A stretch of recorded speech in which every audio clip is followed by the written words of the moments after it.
4 கட்டங்கள் வாக்குப்பதிவு நடந்து முடிஞ்சிருக்கு. அது என்ன செய்திய உணர்த்துறதா நீங்க பார்க்குறீங்க? ஒரு கன்சிஸ்டன்ட் மெசேஜிங் அப்படிங்கிறத பாரதிய ஜனதா செய்யல. எனக்கு ஓட்டு போட்டு முடிச்சு கையிலேருந்து பெரும்பாலும் போயிருச்சு. 7th ஃபேஸ் வரும்பொழுது இங்கே இருக்க போறதில்ல. It's a very strange election என்ன பொறுத்தவரைக்கும். எனக்கு பிரதமருடைய அந்த 2nd and 3rd face campaigning கொஞ்சம் வருத்தம் தரத்தக்கது. தேர்தல்ல 2 தரப்புமே மெசேஜஸ ஒரு சின்ன புள்ளிய எக்ஸாஜரேட் பண்ணியிருக்காங்க. நரேந்திர மோடி நிறைய பேட்டிகள் கொடுத்தார்.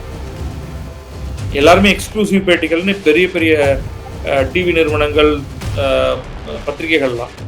அங்க யாருமே அவர்கிட்ட நேரடியா இந்த கேள்வி கேட்கல. இப்படி எக்ஸாஜரேஷனுக்கு நடுவுல கொஞ்சம் சேனா, கொஞ்சம் யோசிச்சு ஒரு முடிவுக்கு வரணும்னு விரும்புறவங்களுக்கு ஒரு விரக்தி தான் வரும். காங்கிரஸோட மெசேஜிங் ஃபோக்கஸ்டா இருக்கும். பட் அந்த மெசேஜிங் மீனிங்ஃபுல்லான message. That's a question that I have.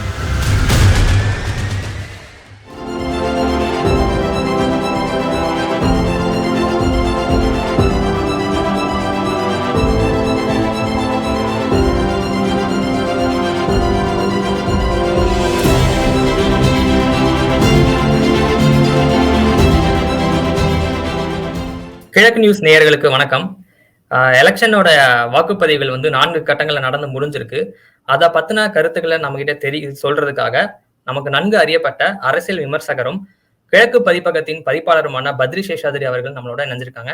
வணக்கம் சார். வணக்கம் சார். 4 கட்டங்கள் வாக்குப்பதிவு நடந்து முடிஞ்சிருக்கு. அது என்ன செய்தியை உணர்த்ததா நீங்க பாக்குறீங்க சார்? உங்களுடைய அப்சர்வேஷன் என்ன? முதல் கட்ட வாக்குப்பதிவு ஆரம்பித்ததிலிருந்து தொடங்கி இன்றைக்கு வரை தொலைக்காட்சிகள்ல எக்கச்சக்கமான நிகழ்ச்சிகள் நடந்துருச்சு. அதுல ஒவ்வொருத்தரும் பல விஷயங்களை சொல்றாங்க. எனக்கு உண்மையிலேயே நம்ம எதையுமே சொல்றதுக்கு தீர்க்கமாக முடியாது அப்படிங்கிறது தான் என்னுடைய கருத்து. ஏன்னா இவ்வளவு லாங் எலெக்ஷன் நமக்கே புதுசு. 7 கட்டங்கள், இதற்கு முன்னாடி 5 கட்டங்கள்லாம் நடந்திருக்கு. 20 நாட்கள், 25 நாட்கள்லாம் போயிருக்கு. இந்த மாதிரி கிட்டத்தட்ட 40 சொச்சம் நாள் மேல உங்களுக்கு ரஃபா அது நமக்கே ஒரு விதத்துல புதுசு. ஒரே பகுதி, ஒவ்வொரு மாநிலம், ஒரு மாநிலத்துக்கு 2, 3, 4, 5 கட்டங்கள்ல வாக்குப்பதிவு. அதுக்கு ஒரு பக்கம் வாக்குப்பதிவே முடிஞ்சிருச்சு ஒரு பகுதியில. இன்னொரு பகுதியில இப்பதான் கேண்டிடேட்ஸே அறிவிக்கிறாங்க. இன்றைக்கு வாரணாசியில பிரதமர் நரேந்திர மோடி இப்பதான் தன்னுடைய விண்ணப்பத்தையே அவர் கொடுக்கிறார். இன்னைக்கு 4 ஸ்டேஜ் முடிஞ்சிருச்சு. இது கொஞ்சம் ஒரு விதத்துல அந்த விதத்துல இந்த ஒரு காமெடியான ஒரு நிகழ்வா தான் எனக்கு தெரியுது. ஒரு சில இடங்கள்ல வாக்குப்பதிவு சதவீதத்தை வைத்து சில கணிப்புகளை செய்யறாங்க சிலர். பட் அதுலயும் நிறைய கொஸ்டினபிள் மாடல்ஸ் இருக்கிறதா நான் பார்க்கிறேன். ஏன்னா நம்ம இதுக்கு முன்னாடி வாக்குப்பதிவோடைய சதவீதத்தை வைத்து ஆஃப்டர் த ஃபேக்ட் அனாலிசிஸ் பண்ணியிருக்கோம். பட் ஒரு ஒப்பீனியன் போல் மாதிரியாக அதை பண்ண முடியுமா அப்படிங்கிறதுலயும் ஒரு சந்தேகம் இருக்கு. பட் ஒரு சில விஷயங்கள் சொல்லலாம்னு நினைக்கிறேன். ஜஸ்ட் 2 பாயிண்ட் சொல்றேன். அதுக்கப்புறம் நம்ம அதை மேற்கொண்டு பேசும்பொழுது விவரிப்போம். இன்னும் ஒரு கன்சிஸ்டன்ட் மெசேஜிங் அப்படிங்கிறத பாரதிய ஜனதா செய்யல. முதல் கட்ட வாக்குப்பதிவின் போது பேசியதுல இருந்து அடுத்த ஒரு 3 கட்ட வாக்குப்பதிவுகள்ல அதுலயும் முக்கியமா 2nd and 3rd ஃபேஸ்ல ஆன்டி முஸ்லிம் கருத்துக்கள் கொஞ்சம் அதிகமாக அவங்க எடுத்து வச்சாங்க. திருப்பி அது குறைஞ்சிருக்கு. இப்ப 4th அது குறைஞ்சிருக்கு. 2nd, 3rdல இன்ஃபேக்ட் ரொம்ப வருத்தம் தரத்தக்க வகையில கொஞ்சம் கேவலமான முறையில ஒரு இன்ஸ்டாகிராம் அனிமேஷன் ஆட் கூட பாஜக தரப்புல இருந்து வந்தது. அது இட் வாஸ் ஷாக்கிங். அதுக்கப்புறமா அதை நீக்க தேர்தல் ஆணையம் முடிவு செய்து ஒரு கம்ப்ளைண்ட்லாம் போய் அதை இன்ஸ்டா தளத்திலிருந்து அதை நீக்கினதும் நம்ம பார்த்தோம். திருப்பி அந்த அந்த பேச்சுகள்லாம் கொஞ்சம் கொஞ்சம் குறைஞ்சிருக்கு. ஸோ இன் அ சென்ஸ் இதை வந்து ஒரு ஃபேஸுக்கு ஒரு மெசேஜ் அப்படிங்கிற மாதிரி யோசிச்சாங்களா என்னன்னு தெரியல.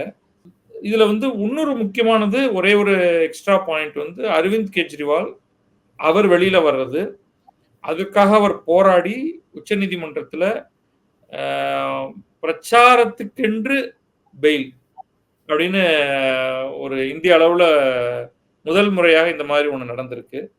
ஸோ இந்த மாதிரி ஒரு சில சுவாரஸ்யமான நிகழ்வுகள் இருக்கே தவிர, தீர்மானமாக இவர்கள் இவ்வளவு வாக்கு வாங்குவார்கள், இவர்களுக்கு இவ்வளவு இடங்கள் கிடைக்கும் அப்படிங்கிறது எதுவுமே நம்ம பொறுத்த வரைக்கும் கடைசி கட்ட வாக்குப்பதிவு முடிந்து எக்ஸிட் போல்ஸ் வருது இல்லையா, அன்னைக்கு இரவே வந்து உங்களுக்கு எக்ஸிட் போல்ஸ் வர ஆரம்பிச்சிடும். அதுல இருந்து தான் நமக்கு ஒரு ட்ரெண்ட் திரும்ப கிடைக்க போகுது. ஸோ அன்டில் தென் நம்ம பேசுவோம். ஆல்மோஸ்ட் இன்னைக்கு வந்து 4 கட்டமா வாக்குப்பதிவு முடிஞ்சிருச்சு. இன்னொரு ஒரு 3 இருக்கு. அது அது முடிச்சிட்டோம்னா நமக்கு வந்து திரும்ப அசிஃப் லைக் நம்மலாம் எப்பயோ எனக்கு வந்து ஓட்டு போட்டு முடிச்சு கையிலேருந்து பெரும்பாலும் போயிடுச்சு, திருண்டு தான் பாக்கி இருக்கு. 7th ஃபேஸ் வரும்பொழுது இங்கே இருக்க போறது இல்லை. ஸோ அதான் it's a very strange election என்ன பொறுத்த வரைக்கும். இப்ப நீங்க தீர்மானமா எந்த ஒரு முடிவுக்கு வர முடியாதுன்னு சொல்றீங்க. அதே சமயத்துல பாஜகவுடைய பிரச்சார உத்திகள்ல சில மாற்றங்கள் இருக்கிறதா சொன்னீங்க. வாக்குப்பதிவு முடிஞ்சதுக்கு அப்புறமா அவங்களுக்கு போன தகவல்களின் அடிப்படையில இந்த மாற்றம் அவங்களை எடுத்திருப்பாங்க அப்படின்னு புரிஞ்சுக்கலாமா ஒருவேளை? இங்கதான் எந்த ஸ்பெகுலேஷனுமே பண்ண முடியாம இருக்கு. ஏன்னா அவங்க ஒவ்வொருத்தரும் தனக்குன்னு ஒரு ஏஜென்சி வச்சு தனக்குன்னு ஒரு கவுண்ட் ஒரு வியூ ஒன்று எடுத்துக்கிட்டு அப்ப ஸ்ட்ராட்டஜி கொஞ்சம் மாத்தணும் அப்படிங்கிறாங்களா, இல்ல இந்த ரீஜனுக்கு இந்த ஸ்ட்ராட்டஜி வேணும் அப்படின்னு முடிவு பண்ணாங்களா, இது எல்லாமே வந்து கொஞ்சம் டவுட்ஃபுல்லா இருக்கு. ஒரு கன்சிஸ்டன்ட் மெசேஜிங்க அவங்க ரைட் த்ரூ கொடுத்துருந்தாங்கன்னா நமக்கு வந்து ஒரு கிளாரிட்டி ஒன்று இருந்திருக்கும். இப்ப இதுவே எடுத்துப்போமே, மொதல் ஃபேஸ்க்குள்ள சவுத் இந்தியா முழுக்கவே முடிஞ்சு போயிருச்சு, வாக்குப்பதிவு முடிஞ்சிருச்சு. மகாராஷ்டிரால கொஞ்சம் பாக்கி இருக்கு, மீதி எல்லாம் வந்து வட மாநிலங்கள் தான். ஸோ இப்போ வந்து மெசேஜிங் முழுக்க முழுக்க இனிமே வரக்கூடிய ஃபேஸ்ல மெசேஜிங் மாறப்போகுதா, this has to be seen. இது ஏதோ ஒரு ஃபீட்பேக்கோட அவங்க பண்ணாங்களா, ஒவ்வொரு ஸ்டேஜ்லயும் நடந்த வாக்குப்பதிவுல என்ன நடந்ததுங்கிறத வச்சு பண்ணாங்களா, அல்லது இந்தந்த தொகுதிகளுக்கு இந்த மாதிரியான மெசேஜிங், இந்தந்த ஸ்டேட்ல இந்த மாதிரியான மெசேஜிங் அப்படிங்கிறத பார்க்கணும். முக்கியமா ஒரே ஒரு பாயிண்ட் மட்டும் நான் சொல்ல விரும்புறேன். தேர்தலில் வந்து 2 தரப்புமே மெசேஜஸ ஒரு சின்ன புள்ளியை எக்ஸாஜரேட் பண்ணியிருக்காங்க. ஒரு உதாரணத்துக்கு நம்ம பழைய தேர்தல்களே எடுத்துப்போம். நரேந்திர மோடி 15 லட்சம் தரேன்னாரு, கொடுத்தாரா அப்படின்னு இன்னி வரைக்கும் கேட்டுட்டு இருக்காங்க. அதே மாதிரி இப்போ நீங்க நரேந்திர மோடி கொடுக்கக்கூடிய மெசேஜிங்கே பார்த்தா இந்த வெல்த் ரீடிஸ்ட்ரிபியூஷன், உங்க வீட்டில் 2 எருமை மாடு இருந்தா ஒரு எருமை மாடை எடுத்துட்டு போயிடுவாங்க, உங்களுடைய தாளில நீங்க வச்சிருக்கிற தங்கத்தை எடுத்துட்டு போயிடுவாங்க. This is obvious exaggeration. இப்போ ஃபார் எக்ஸாம்பிள் இதே நேரத்தில் வந்து நரேந்திர மோடி நிறைய பேட்டிகள் கொடுத்தார். எல்லாருமே எக்ஸ்க்ளூசிவ் பேட்டிகள்னு பெரிய பெரிய டிவி நிறுவனங்கள், பத்திரிகைகள்லாம். அங்க யாருமே அவர்கிட்ட வந்து நேரடியா இந்த கேள்வி கேட்கல. நீங்க வந்து இந்த பிரச்சாரத்துல உங்க வீட்டுல 2 எருமை மாடு இருந்தா ஒரு எருமை மாடை எடுத்துட்டு போயிடுவாங்க அப்படின்னு நீங்க சொல்றீங்களே, என்ன பேசிஸ்ல அந்த மாதிரி நீங்க சொல்றீங்க அப்படின்னு யாரும் கேட்கல. என்ன கேட்டா வெல்த் ரீடிஸ்ட்ரிபியூஷன்ங்கிற ஒரு ஐடியாவே கிறுக்குத்தனமான ஐடியான்னு சொல்றேன்னா, அப்ப அதை வந்து எதிர்கொள்ள வேண்டியவர், அது பிரதமராக இருக்கட்டும், நிதியமைச்சராக இருக்கட்டும், அல்லது பாரதிய ஜனதாவை சேர்ந்த யாராக வேண்டுமானாலும் இருக்கட்டும், அவங்க வந்து என்ன பண்ணணும், அதோடைய நேரடி பாயிண்ட் ஆஃப் வியூக்கு வரணும். வெல்த் ரீடிஸ்ட்ரிபியூஷன்னா இப்படிதான் இருக்கும், அதை நம்ம ஏன் எதிர்க்கணும், இல்லை ஏன் ஆதரிக்கணும், அவ்வளவுதான். ஆனா நம்முடைய தேர்தல்களில் என்ன ஆகுதுன்னா, எல்லா மெசேஜிங்குமே அதோடைய எக்ஸ்ட்ரீமுக்கு போயிருக்கு. உதாரணத்துக்கு எதிர்கட்சிகளும் அதை பண்ணியிருக்காங்க. இந்த தேர்தலில் நரேந்திர மோடி ஜெயிச்சா அவ்வளவுதான், மறந்துருங்க, எலெக்ஷனே நடக்காது நாட்டில் அப்படிங்கிறதும் ஒரு எக்ஸாஜரேஷன், வைல்டு எக்ஸாஜரேஷன். இப்படி எக்ஸாஜரேஷனுக்கு நடுவில் கொஞ்சம் சேனா, கொஞ்சம் யோசிச்சு ஒரு முடிவுக்கு வரணும்னு விரும்புறவங்களுக்கு ஒரு விரக்தி தான் வரும். என்னடா இவன் மாட்டுக்கு ஒரு கதையை விடுறான், அவன் மாட்டுக்கு இன்னொரு கதையை விடுறான், இதெல்லாம் ரொம்ப ஆப்வியஸா நடக்க போறது இல்லை. அப்படின்னு சொல்லும் பொழுது ஒரு வெறுப்பும் வந்து, இது நான் சொல்றது வந்து படித்தவர்கள் கிட்ட. அவங்க வந்து வாக்கு சாவடிக்கே போகாம போயிடலாம். ஒரு ஹெல்தி அரசியல்ல இருந்து நம்ம நகர்றோம். பொருளாதாரத்துல கீழ்மட்டத்துல இருக்கிறவங்களுக்கு, அவங்க வேற மாநிலத்துல இருக்கலாம், லீவு கிடைக்காம இருக்கலாம், எவ்வளவோ மற்ற வேறு சில பிரச்சனைகள் இருக்கலாம். ஸோ, அதனால தான் வந்து 65, 60, 63, 67 அப்படிலாம் இருக்கு. ஆனால் அதே சமயம் மேற்கு வங்கம் மாதிரியான இடத்துல வந்து மிக அதிகமான அளவுக்கு வாக்குப்பதிவு வந்திருக்கு. அதாவது ஹைலி பொலிட்டிசைஸ்டு ஸ்டேட்ஸ் இருக்கு இல்லையா? அங்க வந்து அரசியல்ங்கிறது அவங்களுடைய ஒரு துடிப்பு. பாருங்க ஆந்திராவுக்கும் தெலுங்கானாவுக்கும் உள்ள வித்தியாசம். ஆந்திரால அதிகம். தெலுங்கானால ஒரு சுமார் 7, 8% குறைவு. 2ம் ஒரே ஒரு ஸ்டேட்டா இருந்தது. ஒருவேளை ஆந்திரால வந்து ஸ்டேட் எலக்ஷனும், லெஜிஸ்லேச்சருக்கான எலக்ஷனும் நடக்கிறதுனால, அது கொஞ்சம் வித்தியாசமாக இருந்திருக்கலாம். மகாராஷ்டிரால ரொம்ப குறைவு. ஒருவேளை டோட்டல் கன்ஃப்யூஷன் அவங்களுக்கு. என்னடா எவ்வளவு கட்சி? இது 2, அது 2, 4 அது தவிர இது ஒரு 3, 7 கட்சி ஓரளவுக்கு விவரம் தெரிஞ்சு பார்க்கக்கூடியதுல, அவ்வளோ துண்டு துண்டா பிரிஞ்சு, யார் யாரோட இருக்காங்க? 4 பேருக்கு வெவ்வேற புது சின்னங்கள் வேற. யா டோட்டல் கன்ஃப்யூஷன். அந்த மாதிரியான ஸ்டேட்ல இட் இஸ் ரியலி ஒரு அந்த தேர்தல்ங்கிறதே ஒரு அந்நாயங்கான ஒரு விஷயமா இருந்திருக்கும். இதுக்கு நடுவுல வந்து மராத்தா ரிசர்வேஷன் ஸ்ட்ரகிள், அது ஒரு பெரிய குழு அது. அவங்க என்ன முடிவு எடுத்திருக்காங்க? யாருக்கு வாக்களிக்கணும்னு அவங்க சொல்லியிருக்காங்க. ஸோ இப்படி மல்டிபிள் காம்ப்ளெக்சிட்டிஸ். ஸோ ஒருத்தர் வந்து வாக்குப்பதிவு ரொம்ப குறைவா இருக்கு அப்படின்னா புரிஞ்சுக்க முடியும். அங்கெல்லாம் ஏன் அப்படி குறைவா இருக்கு அப்படிங்கிறத.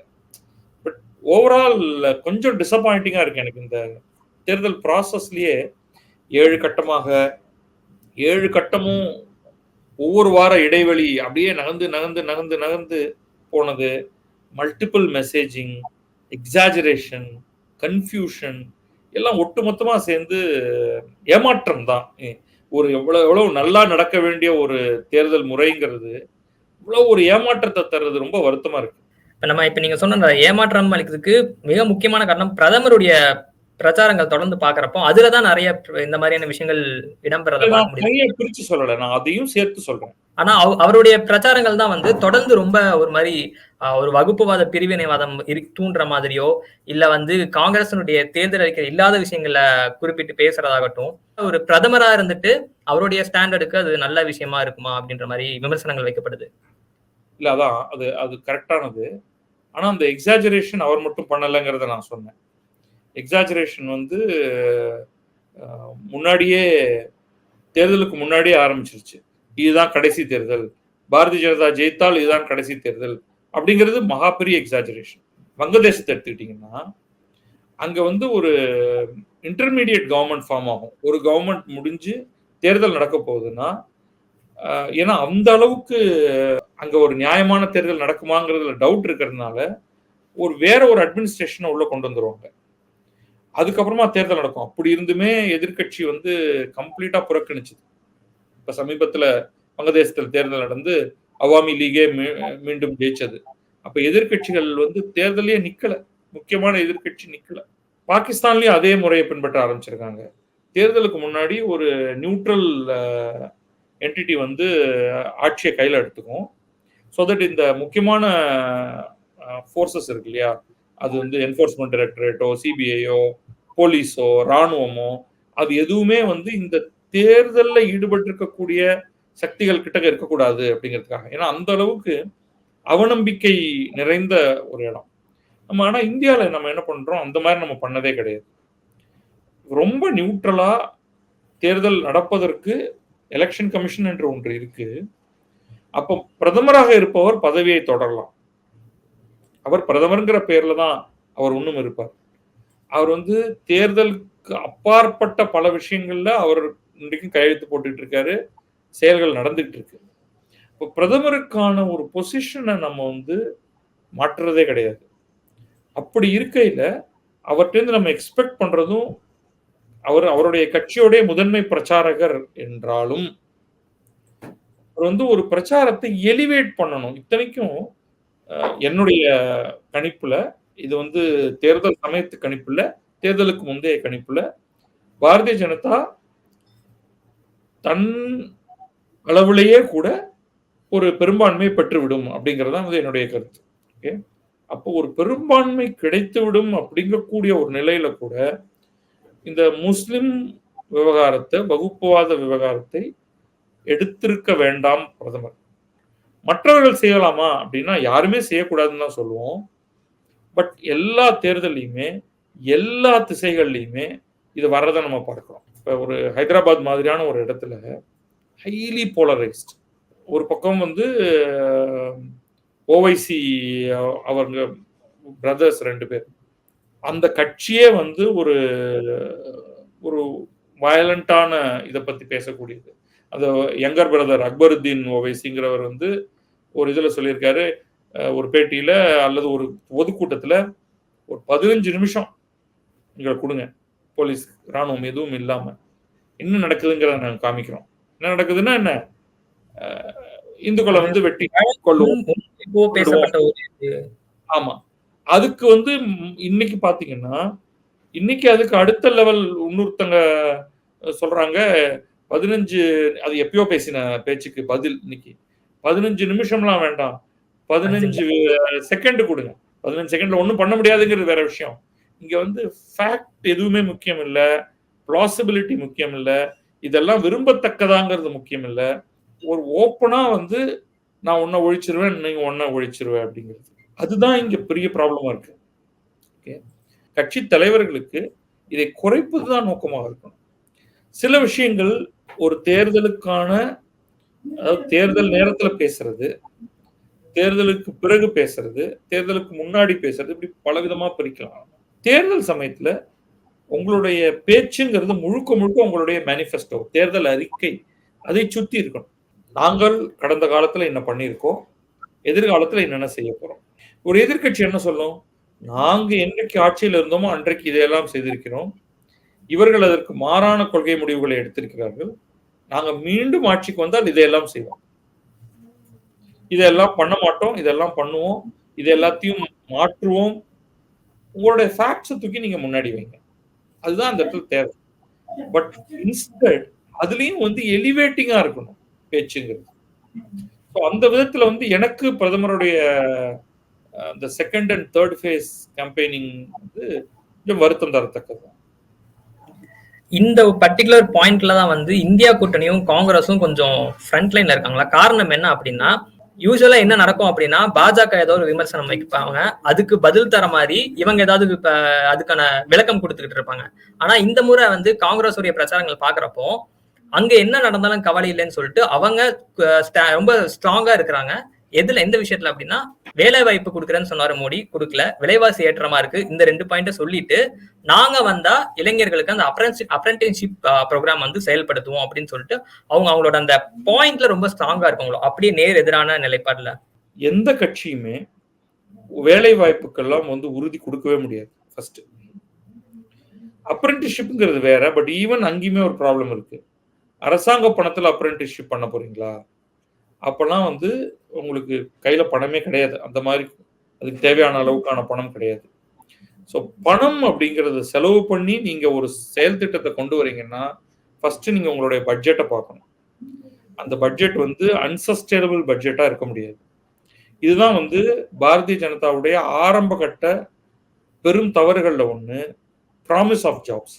இப்ப அவங்க அதை சொல்றது இல்ல, பட் அதை நீங்க வந்து அதை ஒருத்தர் கோட் பண்ணிட்டே இருக்கலாம். பிரதமர் அத்தனை வருடத்துக்கு இத்தனை வேலை வாய்ப்பு கிடைக்கும்னாரு, இத்தனை வேலை வாய்ப்பு கிடைக்கும்னாரு. ஏன்னா இந்தியாவில் வந்து மல்டிபிள் ப்ராப்ளம்ஸ் இருக்கு. ஒன்று வந்து நம்ம ஜாப்ஸை கரெக்டாக கவுண்ட் பண்றது இல்லை. நீங்க இன்றைக்கு அமெரிக்காவுடைய ஸ்டாட்டிஸ்டிக்ஸ்ல உங்களுக்கு வந்து இந்த வாரம் இவ்வளோ பேர் புதுசா ஜாபுக்கு கிடைச்சிருக்கு, இவ்வளோ பேர் ஜாப் விட்டு வெளில வந்திருக்காங்க அப்படின்னு சொல்ற அளவுக்கான ஸ்டாட்டிஸ்டிக்ஸ் இருக்கு. ஒரு டாக்ஸ் மூலமா எம்ப்ளாயர் அதை அனௌன்ஸ் பண்ணணும் அப்படின்னு ஒன்று வச்சிருக்காங்க. ஸோ அவங்களுக்கு அதுக்கான டேட்டா கேதரிங் பர்ஃபெக்டா இருக்கு. இந்தியாவில் அதுக்கு வந்து உங்களுக்கு இடமே இல்லை. நம்முடைய கிரே மார்க்கெட் இருக்கு இல்லையா, இன்ஃபார்மல் செக்டர், அந்த இன்ஃபார்மல் செக்டர்ல என்ன நடக்குதுங்கிறது யாருக்குமே தெரியாது. ஃபார்மல் செக்டர்ல நமக்கு ஒரு டேட்டா பாயிண்ட் இருக்கு, அது என்னன்னா இபிஎஃப் அக்கௌண்ட்ஸ், ப்ராவிடென்ட் ஃபண்ட் இருக்கு இல்லையா, அதுல எவ்வளவு புது அக்கௌண்ட் ஓபன் ஆகுது அப்படிங்கிறது ஒரு மெஷர். அந்த ஒரு மெஷர் மட்டும்தான் இருக்கு. எவ்வளவு க்ளோஸ் ஆகுது, வேலை ரிட்டையர் ஆகும்பொழுது நீங்க க்ளோஸ் பண்ணி எடுத்துருவீங்க, உங்களை வேலையை விட்டு தூக்கும் பொழுதும் உங்களுக்கு ஒரு ஆப்பர்ச்சுனிட்டி உண்டு. அந்த ப்ராவிடென்ட் ஃபண்டை நீங்க கம்ப்ளீட்டா ரிமூவ் பண்ணலாம். திருப்பி உங்க பேர்ல வேற ஒரு ப்ராவிடென்ட் ஃபண்ட் அக்கௌண்ட் உருவாகும். ஸோ நீங்க இன்னொரு ப்ராவிடென்ட் ஃபண்ட் ட்ரிவன் வேலைக்கு போறீங்கன்னா, so the net provident fund change இருக்கு இல்லையா, அது வந்து பிளஸ்ஸா மைனஸாங்கிறது அது கம்ப்ளீட்டா that is only measurable thing.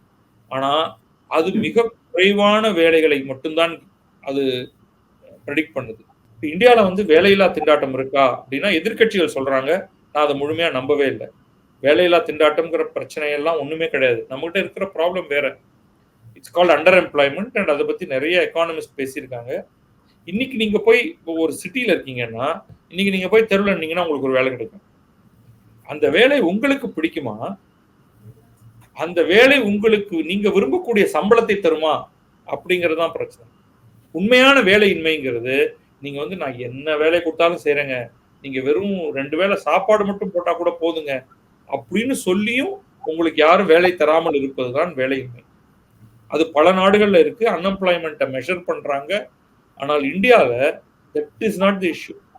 எல்லா பெருநகரங்கள்லையும் இன்றைக்கு ஏகப்பட்ட உணவகங்கள்ல இருந்து, டெலிவரியில இருந்து, பொருள் டெலிவரியில இருந்து, அன்ஸ்கில்டு கேஷுவல் லேபர்ல இருந்து, மேனுஃபேக்சரிங்ல இருந்து, சர்வீஸ் செக்டர்ல எக்கச்சக்கமான வேலைகள்லாம் இன்றைக்கு இருக்கு. ஆனால் அது என்ன சம்பளம் தருகிறதுங்கிறது தான் நமக்கு பிரச்சனை. இப்ப அந்த சம்பளம் போதாதுங்கிறவர் அந்த வேலையை எடுத்துக்க மாட்டாரு. நல்ல சம்பளம் வர வரைக்கும் பொறுத்திருப்போம் அப்படின்னு. நம்ம ஊர்ல அதுவும் ஒண்ணு. அந்த ஒரு நல்ல சம்பளம் வர வரைக்கும் இந்த வேலையை பண்ணுவோமே அப்படிங்கிற எண்ணமே பல பேர்ட்ட கிடையாது. ஸோ அது எல்லாத்தையும் நீங்க வச்சு பார்க்கும் பொழுது நம்மளுடைய problem under employment, lower income then what one expects. அதுதான் நம்மளுடைய இஷ்யூ. இந்த இஷ்யூவையும் ஒரு கவர்மெண்ட்னால நேரடியாக அட்ரஸ் பண்ண முடியாது. அவங்கள்ட்ட ஒரே ஒரு வெப்பன் இருக்கு. பட் அதுவும் ஒர்க் ஆகாத வெப்பன். மினிமம் வேஜஸ்னு ஒரு நம்பர் ஒன்று உண்டு. இந்த மினிமம் வேஜஸ் அவங்க ஏற்றிக்கிட்டே போகணும். ரொம்ப ஏற்றிட்டு போனால் அதுவும் ப்ராப்ளத்தை கொடுக்கும். அப்போ நீங்கள் ஒட்டுமொத்தமாக வேலையை ப்ராமிஸ் பண்ற எந்த கவர்மெண்ட்டுமே, இந்த கட்சி அந்த கட்சின்னு சொல்லலாம், will not work. Never. Okay? In a sense, Congress கொண்டு வந்த என்ரகா திட்டமே ஒரு வெறும் கேஷ் டிரான்ஸ்ஃபர் திட்டம் தான். ஆனால் அது ஏதோ வந்து உங்களுக்கு வேலை தர மாதிரி, அந்த வேலையை நீங்க பண்ணால் உங்களுக்கு இந்த சம்பளம் அப்படிங்கிற மாதிரி ஒரு மேம்போக்காக ஒன்றை உருவாக்கினாங்க. அவங்களும் வேலை தரல. வேலை போன்ற ஒன்றை கொடுத்து சரி இந்த ஏதோ ஒரு டிக்னிட்டியோட நீ போய் பணம் வாங்கிட்டு வர மாதிரி வச்சுப்போம் அப்படிங்கிறதுக்காக வேலையை ப்ராமிஸ் பண்ண யார் பண்ணாலும் அதை போல ஒரு தவறான முட்டாள்தனமான ஐடியா எதுவுமே கிடையாது. ஒன்று. இப்போ அதற்கு மாற்றாக இந்த கவர்மெண்ட், இப்போ current government BJP skill building பத்தி நிறைய பேசுறாங்க, அப்ரெண்டிஸ்ஷிப் பத்தி பேசியிருக்காங்க. நீங்க வந்து அப்ரெண்டிஸ்ஷிப்லையுமே கூட நீங்க என்ஃபோர்ஸ் பண்ண முடியாது. இப்போ நம்ம அலுவலகத்தில் 10 பேரை எடுத்துக்கிட்டு அவங்களுக்கு அப்ரெண்டிஸ்ஷிப் தரணும்னா வெறும் சம்பளம் மட்டும் இல்லை, உங்களுக்கு இடம் இருக்கணும், உங்களுக்கு அந்த வேலையை சொல்லித்தரத்துக்கு ஒருத்தர் இருக்கணும். அந்த வேலையை சொல்லித்தரும்பொழுது அந்த மாணவர்களோ அல்லது யங்ஸ்டர்ஸ்னு வச்சுங்க, இளைஞர்களோ, அவர்கள்ட்ட உங்களுக்கு கொஞ்சமாவது நீங்க எதையாவது பெற்றுக்கணும். அதை பெற்றுக்க முடியலன்னா நீங்க என்ன பண்ணுவீங்க? என்னுடைய டயத்தை வீணடிக்காதீங்க, நீங்க போங்க அப்படின்னு தான் சொல்லிடுவீங்க. இதுக்குன்னே சில நிறுவனம் உருவாகும். அவன் வந்து அப்ரெண்டிஸ்ஷிப் நான் பண்ணித்தரேன், நான் எல்லாம் கத்துத்தரேன் அப்படின்னு சொல்லிட்டு எப்படியாவது கவர்மெண்ட்ல இருந்து பணத்தை எப்படி எடுக்கிறதுன்னு பார்ப்போம். இன்றைக்கு நம்முடைய ஸ்கில் டெவலப்மெண்ட் திட்டங்கள் எல்லாமே நீங்க ரொம்ப ஆழ்ந்து உரசி உள்ள போனீங்கன்னா உண்மையிலேயே வேலை கற்றுக் கொடுக்கப்படுகிறதா அப்படின்லாம் பார்த்தீங்கன்னா நிறைய ஏமாற்றம் தான் கொஞ்சம். ஸோ காங்கிரஸோட மெசேஜிங் ஃபோக்கஸ்டா இருக்கலாம், பட் அந்த மெசேஜிங் மீனிங்ஃபுல்லான messaging, that's a question that I have. Bharatiya Janata சாமானியனுடைய பார்வையில பாக்குறப்போ அவங்க இந்த அளவுக்கு பிராக்டிக்கல் இம்ப்ளிமெண்டேஷனை யோசிக்காம, இவர் 5-10 வருஷம் இருந்திருக்காரு, வாக்குறுதி கொடுத்தாரு, நடக்கல, சரி இவர் போலாம் அப்படின்ற ஒரு தாட் வரலாம் இல்லையா? கட்டாயமா வரலாம். நான் வந்து இதை நான் 2-3 லெவல்ல பார்க்குறோம். ஒன்று வந்து ஆஸ் அ மெசேஜிங், அது ஒரு பவர்ஃபுல் மெசேஜிங் தான். நான் வந்து உங்களுடைய வேலைகளை, உங்களுக்கு இருக்கிற பெரிய ஒரி என்ன? படிப்பு, அதுதான் வேலை. வேலைன்னா வெறும் வேலையில வேலையோட சேர்ந்த சம்பளம். நீங்க ஆக்சுவலா ஒருத்தருக்கு வந்து நீங்க ஒண்ணுமே வேண்டாப்பா, தினம் வந்து சீட்ல உட்காந்து காஃபி டீ சாப்பிட்டுப்போ, நான் உனக்கு நல்ல சம்பளம் தரேன் அப்படின்னா மக்கள் அதை விரும்பி ஏத்துப்பாங்க. ஏன்னா ஒரே ஒரு கேள்வி மட்டும் கேட்பாங்க, எதுக்கியா எனக்கு வந்து வேலையே செய்யாம எதுக்கு நீ சம்பளம் தர அப்படின்ட்டு. People want to be gainfully employed, அதெல்லாம் ஒன்றும் தப்பு கிடையாது. பட் அந்த வேலைகள் எப்படி உருவாகும்? அந்த வேலைகளை உருவாக்குவதற்கான என்ன உந்துதலை ஒரு அரசாங்கம் செய்ய முடியும், இதுதான் நம்ம பார்க்கணும். ஸோ அப்படி பார்க்கும் பொழுது இப்ப இருக்கக்கூடிய அரசாங்கம் 10 வருஷத்து அரசாங்கம் மேல 2 குற்றச்சாட்டுகள் நீங்களும் இப்ப சொன்னீங்க.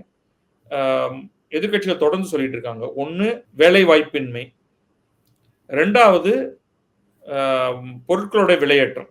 இந்த 2த்தையும் பாரதிய ஜனதா இன்னும் வலுவாக கையில் எடுத்து அதுக்கு பதில் சொல்லியிருக்கலாம் அப்படிங்கிறது என்னுடைய கருத்து.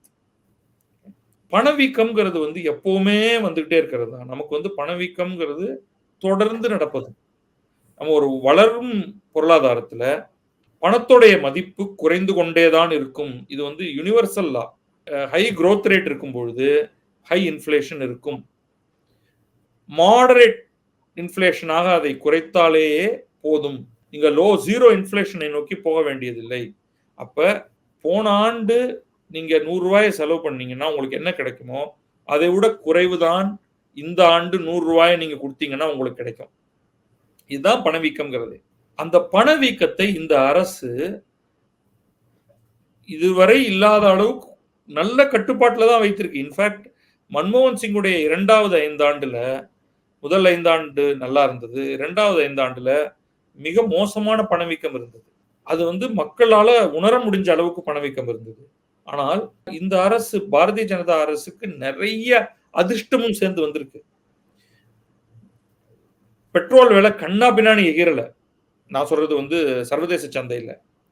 அதன் காரணமாக அவங்க கொஞ்சம் ஹை பெட்ரோல் பிரைஸை வச்சுக்கிட்டே கடந்த கிட்டத்தட்ட 500 நாளுக்கு மேலாக பெட்ரோல்ல விலை ஏற்றம் மாற்றம் எதுவுமே இல்லை. 500 550 நாளுக்கு மேல அதே பிரைசிங்ல அப்படியே வச்சிருக்காங்க ஸ்டேபிளா. வெளில என்ன பிளக்சுவேஷன் இருந்தாலும் இதுதான் பிரைசிங் அப்படின்ட்டு.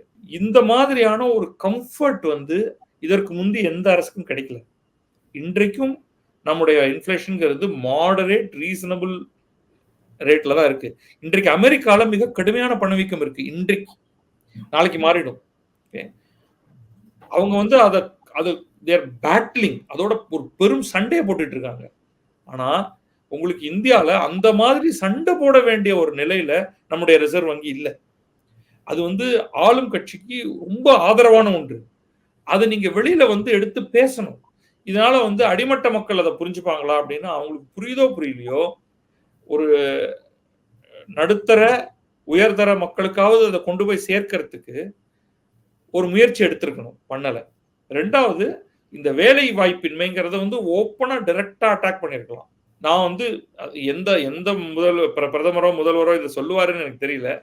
நான் ஜாப்ஸ் ப்ராமிஸ் பண்ணேன், நான் ப்ராமிஸ் பண்ணிருக்க கூடாது. மாறாக வேலைகள் தனியார் துறையில் உருவாவதற்கான அனைத்து வேலைகளையும் நான் செய்யறேன். அது அதிகமாக அதிகமாக உங்களுக்கு வேலைகள் கிடைக்கும். இல்ல நீங்களே வந்து ஒரு தொழில் நிறுவனங்களை தொடங்குங்கள், அதற்கு நாங்க உதவி செய்யறோம், முத்ரா லோன் கொடுக்கிறோம், வேற ஏதாவது வேணும்னா சொல்லுங்க, செய்யறோம். நீங்கள் வேலைகளை உருவாக்குங்கள், எங்கிட்ட வேலை கேட்டு வராதீர்கள் அப்படிங்கிற ஒரு மெசேஜிங்க மத்திய அரசு ரொம்ப ஸ்ட்ராங்கா செஞ்சிருக்கணும். நடுவில் அவங்க 1-2 பிரதமர் சொல்லும் பொழுது உடனடியா அந்த எக்ஸாஜரேஷன் வந்துருச்சு. உதாரணத்துக்கு அவர் வந்து பக்கோரா வித்து நிறைய சம்பாதிக்கலாம் அப்படிங்கிற மாதிரி அவர் சொன்னது வந்து நாங்க எதிர்பார்க்கிறது அது இல்ல, நாங்க எதிர்பார்க்கிறது ஒரு ஒயிட் காலர் ஜாப் அப்படிங்கிற மாதிரியா ஆச்சு. அது வந்து அந்த மேனர் ஆஃப் ஸ்பீக்கிங்கை வந்து எக்ஸாஜரேட் பண்றது எப்பவுமே நம்ம எல்லாருக்குமே வழக்கமா இருக்கு. அவர் சொல்ல வந்தது சுயதொழில். சுயதொழில் ஆப்பர்ச்சுனிட்டிஸ் எக்கச்சக்கமா இருக்கு. நீ ஐடி கம்பெனி ஆரம்பிக்கலாம், இல்லைன்னா நீ வந்து ஒரு கிளவுட் கிச்சன் ஆரம்பிக்கலாம், இல்ல ரோடோரத்துல பக்கோடா போட்டா கூட உனக்கு நல்ல வருமானம் வரும். ஏன்னா அந்த வாங்கு சக்தி அப்படிங்கிறது ஒரு பெரும் பங்கு மக்களுக்கு கையில இருக்கு. இன்னைக்கு நீங்க வந்து ஒரு அர்பன் செட்டிங்ல நீங்க எங்க போய் வேணாலும் பார்த்தாலும் மக்கள் கையில பணம் செலவழிக்கிறதுக்கு இருக்கு. மாடரேட் இன்ஃப்ளேஷன், ஹை இன்ஃப்ளேஷன் கிடையாது, மாடரேட் இன்ஃப்ளேஷன் தான். அதனால ஒரு ஒரு நடுத்தரத்துக்கு கீழே இருக்கிறவங்களுக்கு சில சிக்கல்கள் இருக்கும், நான் ஒத்துக்கிறேன். ஏன்னா உங்களுடைய வருமானமே அதிகரிக்கல. இப்ப யாராவது ஒருத்தர் மாசம் ₹10,000 சம்பளத்துல கடந்த 5 ஆண்டுகளாக அதே சம்பளத்துல இருக்காருன்னா அவருக்கு ரொம்ப கஷ்டம். அந்த 10,000ங்கிறது 20,000 ஆகி இருந்ததுன்னா அவருடைய கஷ்டம் காணா போயிருக்காது, ஆனால் புது கஷ்டம் எதுவும் வந்திருக்காது. அந்த நிலை இல்லாதவர்கள் அத்தனை பேருக்குமே கஷ்டம். ஆனால் யாருடைய சம்பளம் அப்பப்போ ஒரு ₹2,000 ₹3,000 ₹2,000 ₹3,000 ஏறிக்கிட்டே இருக்கோ அந்த இன்ஃப்ளேஷன் அதை காம்பன்சேட் பண்ணிக்கிட்டே இருக்கும். ஸோ இந்த 2 விஷயத்தையும் ஜாப் இன்க்ரீஸ் எப்படி நடந்திருக்கு? இந்த அரசுனால எக்ஸாக்ட் டேட்டா குடுக்க முடியலன்னா, இந்த அரசு அழகாக ஒரு சர்வே ஒண்ண உருவாக்கியிருக்கலாம். பல இடங்கள்ல சர்வே பண்ணியிருக்கலாம். அந்த டேட்டாவ பிரசன்ட் பண்ணியிருக்கலாம். எப்படி வந்து எக்கானமிங்கிறது மாற்றம் அடைஞ்சிருக்கு? ஒரு அர்பன் எக்கானமி எப்படி மாறியிருக்கு? செமி அர்பன் எக்கானமி எப்படி மாறியிருக்கு? ஒரு ரூரல் ஏரியால கட்டாயமா நமக்கு ப்ராப்ளம் இருக்கு. விவசாயத்த விட்டா வேற ஒண்ணும் கிடையாது. அது விவசாயம் பல விஷயங்களால பாதிக்கப்படும். ஸோ இத வந்து வேற மெசேஜிங் குடுத்திருக்கலாம். குடுக்கல. இப்ப காங்கிரஸ் வந்து அத 2த்தையும் கையில எடுத்துட்டு இருக்குன்னா, அது அவங்க எப்படி பொதுமக்கள் அத பார்க்க போறாங்க? இவங்க வந்து விலையேற்றத்தை இவங்க எப்படி குறைக்க போறாங்க? வேலைகளை இவங்க எப்படி அதிகரிக்க போறாங்க? அப்ரென்டிஸ்ஷிப் வந்துச்சுன்னா உடனே வேலை வந்துருமா எல்லாருக்கும்? இந்த கேள்விகளுக்கான பதில் வந்து எப்ப தெளிவாக மக்களுக்கு போகுதோ, அப்பதான் வந்து அவங்களுக்கு முன்னாடி 2 சாய்ஸ் இருக்கு. நரேந்திர மோடி, ராகுல் காந்தி. இந்த 2 சாய்ஸ் 2 பேருடைய ப்ராமிசஸ வச்சு அவங்க ஒரு முடிவுக்கு வந்தாங்க. அது வந்து அவ்வளவு தெளிவா, ஓ! இவங்க மேல அவ்வளவு அதிருப்தி வந்துருச்சுப்பா. அப்படியே இங்க போய் வாக்களிப்பாங்க அப்படின்னு நான் நம்பல. பட் பிரதமர்ட்ட இருந்து இன்னும் பெட்டரான மெசேஜிங் வந்திருக்கலாம் அப்படிங்கிறத நான் ஏத்துக்கிறேன்.